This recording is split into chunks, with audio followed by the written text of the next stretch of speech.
हाँ तो दोस्तों, कहते हैं कुछ सपने पूरे करने हैं, कुछ मंजिलों से मिलने हैं, अभी सफ़र शुरू हुआ है, हमें बहुत दूर तक चलना है। क्या कहा गया है? कुछ सपने पूरे करने हैं, कुछ मंजिलों से मिलना है, अभी सफ़र शुरू हुआ है, हमें बहुत दूर तक चलना है, हमें बहुत दूर तक चलना है। उसके नीचे कुछ लाइनें मिलेंगी कि देखो, यदि लक्ष्य एक होता है और रास्ते अनेक होते हैं। हर किसी के पास लक्ष्य एक होता है, रास्ते अनेक होते हैं, लेकिन यदि कभी रास्ते बंद हो तो लक्ष्य नहीं, रास्ते बदलो। तो इन्हीं चीज़ों के साथ आज हम अपना लेक्चर स्टार्ट करते हैं, जिसमें हम लोग पढ़ेंगे आज साइंस। तो इन लाइनों को हटा के फिर से अपने चीज़ों को स्टार्ट करते हैं।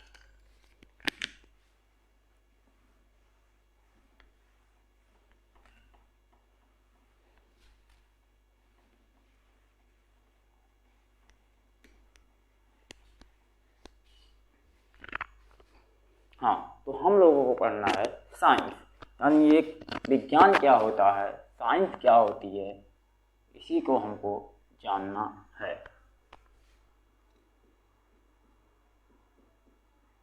विज्ञान, विज्ञान यानी इसको इंग्लिश में बोलते हैं साइंस। साइंस यानी कोई विज्ञान को इंग्लिश में पूछे, इंग्लिश में उसका मीनिंग क्या होता है, तो इंग्लिश में मीनिंग SCIENCE, यानी विज्ञान को अंग्रेजी में हम लोग साइंस बोलते हैं। ये साइंस होता क्या है, इस साइंस को डिनोट कैसे करेंगे, कहाँ से इसकी उत्पत्ति हुई, इन सभी चीज़ों के बारे में आज हम लोग जानते हैं। जो अक्सर करके हर टीचर स्टार्ट कर देते हैं सिलेबस को पढ़ाना, ये उचित नहीं होता। तो हम लोग जानते हैं ये साइंस आया कहाँ से। तो साइंस शब्द की उत्पत्ति लैटिन भाषा के सिंटिया शब्द, इसका बोलते हैं SCIENTIA, सिंटिया शब्द से उत्पन्न हुआ है, जिसका अर्थ होता है कुछ न कुछ जानना। इसको बोलते हैं सिंटिया शब्द, जिसका अर्थ होता है टू नो, कुछ न कुछ जानना। और पूछ लिया ये सिंटिया आया कहाँ से, तो एक लैटिन भाषा का एक शब्द है, लैटिन भाषा का एक शब्द है, जिसका अर्थ होता है कुछ न कुछ जानना, यानी किसी वस्तु के बारे में ही जानना, उस वस्तु का विज्ञान कहलाता है। यानी विज्ञान क्या होता है, तो किसी वस्तु के बारे में जानना ही विज्ञान कहलाता है। तो ये इस चीज़ के बारे में हम लोग जानेंगे क्या क्या चीज़ें। तो कुछ चीज़ों को डायरेक्ट परिभाषा के माध्यम से जानते हैं कि उनका फॉर्मेशन यानी संरचना कैसे हुआ है, और उनकी निर्माण यानी व्यवस्था कैसे हुई है, और उनको किस तरह से संयोजित किया गया है, किस तरह से संगठित करके बैठाया गया है, यानी उनका क्रम क्या है, उसी चीज़ों को हम बोलते हैं साइंस। यानी वही चीज़ें जब किसी चीज़ के बारे में हम उसकी संरचना, उसकी व्यवस्था, उसके क्रम के द्वारा उसके बनावट का अध्ययन करते हैं, उसी को बोलते हैं विज्ञान यानी साइंस। ठीक इसी प्रकार से हम अपने हिंदी भाषा के बारे में देखते हैं कि विज्ञान शब्द की उत्पत्ति कहाँ से हुई। तो विज्ञान शब्द दो शब्दों से मिलकर बना होता है, वि प्लस ज्ञान। विज्ञान दो शब्दों वि और ज्ञान दो चीज़ों से मिलकर बना है, जिसमें वि का अर्थ होता है स्पेशल, यानी बोले तो विशेष। ज्ञान का सीधा सा मतलब ज्ञान, यानी हर वो चीज़ जिसके बारे में हम कुछ न कुछ जानते हैं, यानी किसी चीज़ के बारे में ब्रह्मांड में उपस्थित हर वो चीज़ जिसके बारे में कुछ चीज़ें विशेष होती हैं, उनको बारे में जानकारी प्राप्त करना ही विज्ञान कहलाता है। यानी वे सभी चीज़ें जिनका कुछ न कुछ विशेष ज्ञान हो, उसके बारे में जानकारी प्राप्त करना ही विज्ञान कहलाता है। तो इन्हीं चीज़ों के बारे में, यानी कोई चीज़ बना है तो कैसे बना है उसके बारे में क्या विशेष जानकारियाँ होंगी, इन्हीं चीज़ों को बताता है विज्ञान। तो वो विशेष ज्ञान क्या होंगी, उस विशेष ज्ञान को जानने के लिए देखते हैं क्रमबद्ध, व्यवस्थित,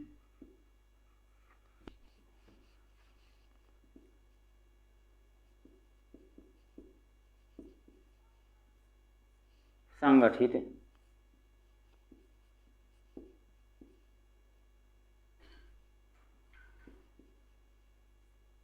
एवं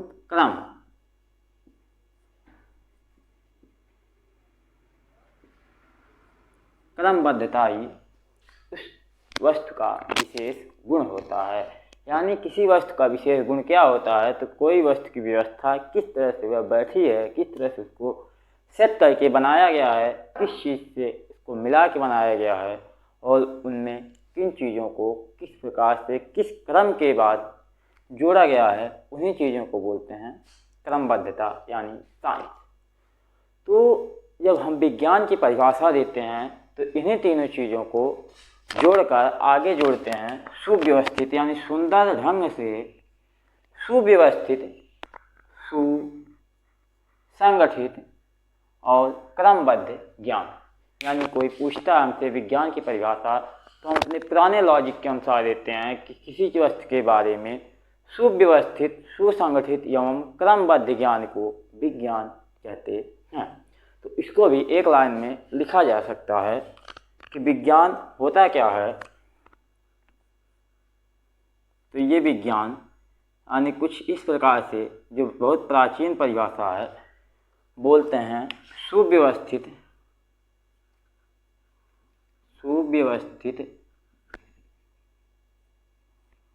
सुसंगठित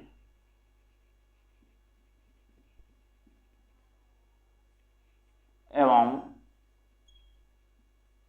क्रमबद्ध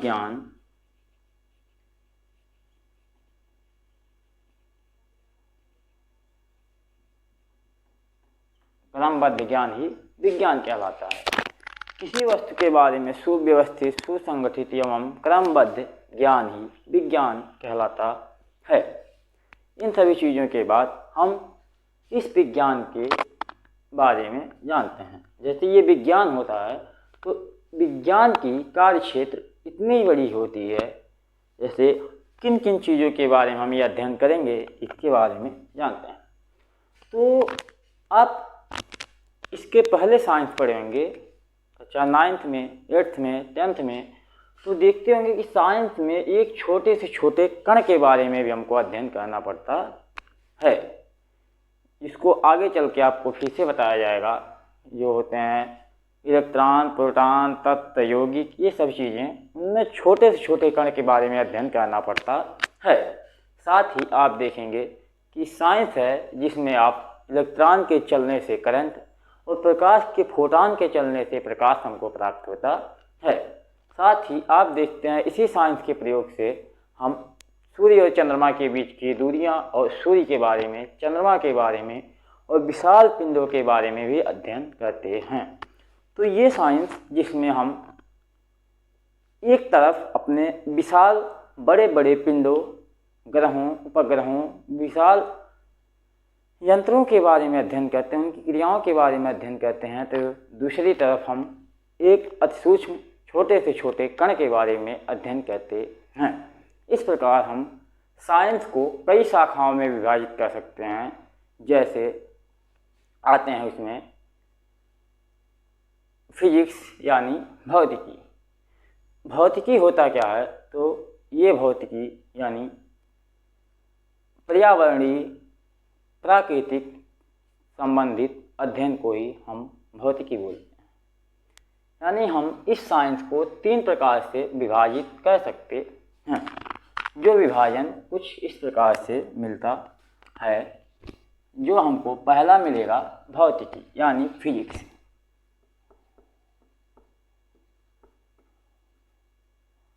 भौतिकी जिसको इंग्लिश में बोलते हैं फिजिक्स।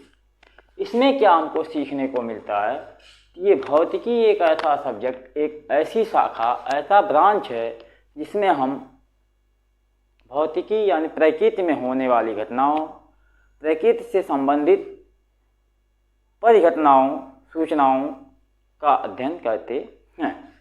ठीक इसी प्रकार जो इसी ब्रह्मांड में, इसी प्रकृति में होने वाली केमिकल परिवर्तन होती हैं, रासायनिक परिवर्तन होते हैं, उनका भी अध्ययन को साइंस में करने को मिलता है, जिसको बोलते हैं रसायन शास्त्र यानी भौतिकी या रासायनिक। ये दो प्रकार से साइंस के शाखाएं विभाजित होती हैं।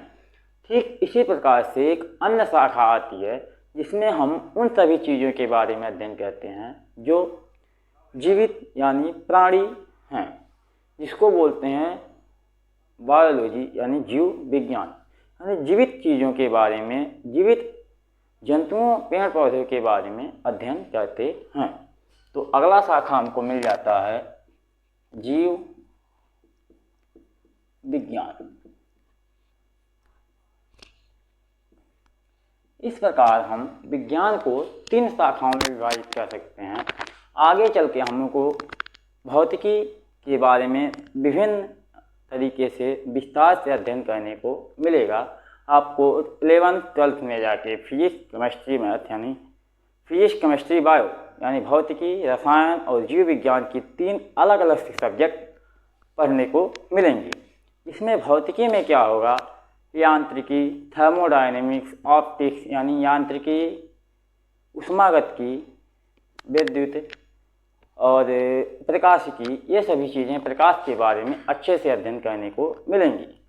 केमिस्ट्री एक ऐसी शाखा है जिसमें केमिकल रिएक्शनों, उनके बीच होने वाले बंधों और उनके संयोजन का अध्ययन करते हैं, उनकी संयोजकता का भी अध्ययन करते हैं। लेकिन जीव विज्ञान एक ऐसी शाखा है जिसमें जीवों में होने वाली विभिन्न क्रियाओं और विभिन्न संरचनाओं का अध्ययन करते हैं, इसमें बोलते हैं जीव विज्ञान।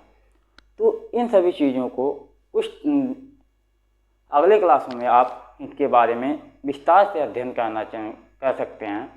तो इस प्रकार से हम देखते हैं कि हमारे साइंस क्या होता है। तो साइंस का इंग्लिश में होता है, विज्ञान का इंग्लिश होता है साइंस, जिसको अधिकतर बच्चे ये भी भूल जाते हैं कि साइंस का मीनिंग क्या होता है। तो साइंस SCIENCE साइंस इसका होता है, इसका अर्थ होता है, इन्हें दोनों वर्ड का हमने अर्थ निकाल दिया है कि साइंस सिंथिया शब्द से बना है, जो ग्रीक देश का एक लैटिन भाषा का शब्द है, जिसका अर्थ होता है टू नो यानी जानना।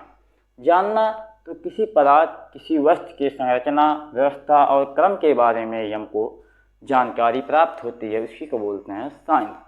उसी प्रकार हमने विज्ञान यानी हिंदी शब्द का भी वर्गीकरण कर दिया गया है कि वी प्लस ज्ञान से मिलके बना होता है। वी का अर्थ होता है विशेष ज्ञान, यानी वे ज्ञान जो किसी वस्तु के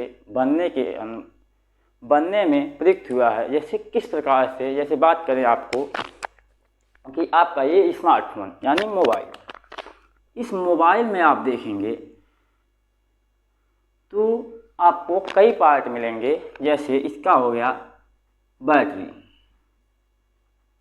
बैटरी क्या करता है, चार्जर से आने वाली या विद्युत ऊर्जा को, ये बैटरी विद्युत ऊर्जा को किसमें आपको यांत्रिक